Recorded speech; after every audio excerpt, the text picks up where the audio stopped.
Les informations, bonsoir. Le ministère de la Santé vient de détecter 9 nouveaux cas de COVID-19 dans le pays.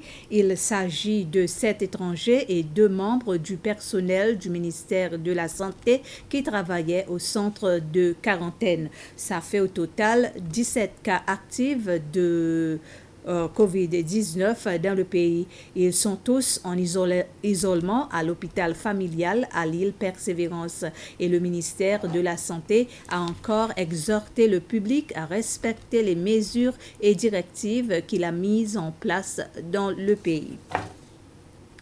C'est la première visite officielle à l'étranger du chef de l'État séchellois, Wavell Ramkalawan, est à l'île Maurice depuis hier. Aujourd'hui, président Ramkalawan et le premier ministre mauricien Pravind Jugnauth ont témoigné la signature de 2 accords de coopération entre les Seychelles et l'île Maurice. Depuis son arrivée à l'île Maurice, le chef de l'État n'a pas chômé.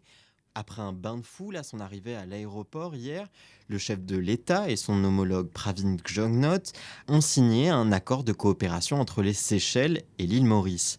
Celui-ci vise à renforcer l'échange d'informations entre les 2 pays. Dans son discours en anglais, le Premier ministre mauricien a félicité les Seychellois pour le bon déroulement des élections d'octobre dernier. Il a de plus invité Seychellois et Mauriciens à travailler ensemble. De son côté, Wavell Ramkalawan a rappelé les liens qui unissaient les 2 pays. Wavell Ramkalawan qui indique qu'il apporterait son soutien à Maurice sur le plan international, notamment en ce qui concerne l'archipel des Chagos. En clôturant son discours, le président a rappelé les liens forts et personnels qu'il entretient avec l'île Maurice. Wavell Ramkalawan a indiqué que 2 de ses grands-pères ont des origines mauriciennes. Après son arrivée à Maurice hier, le président Ramkalawan a rendu une visite de courtoisie au président Prithviraj Singh à State House, le réduit. Et cet après-midi, le président Ramkalawan a visité le site du patrimoine mondial appelé Apravasi Ghat, situé dans la capitale mauricienne, Port-Louis. C'est là que les esclaves, soi-disant libérés de l'Inde, se sont installés pour travailler dans les plantations de canne à sucre.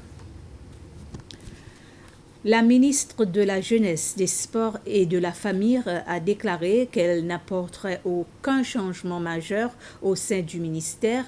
La ministre Marie-Céline Dialor a fait cette déclaration ce matin après sa visite au département de la Jeunesse et des Sports. La ministre Dialor a également déclaré qu'elle améliorerait plutôt le suivi des politiques rédigées par le ministère et augmenterait la communication entre ses partenaires. La visite de la ministre Dialor fait partie de ses visites de familiarisation en cours dans différents départements de son ministère. Ainsi s'achève ce résumé. Merci de votre attention et bonsoir.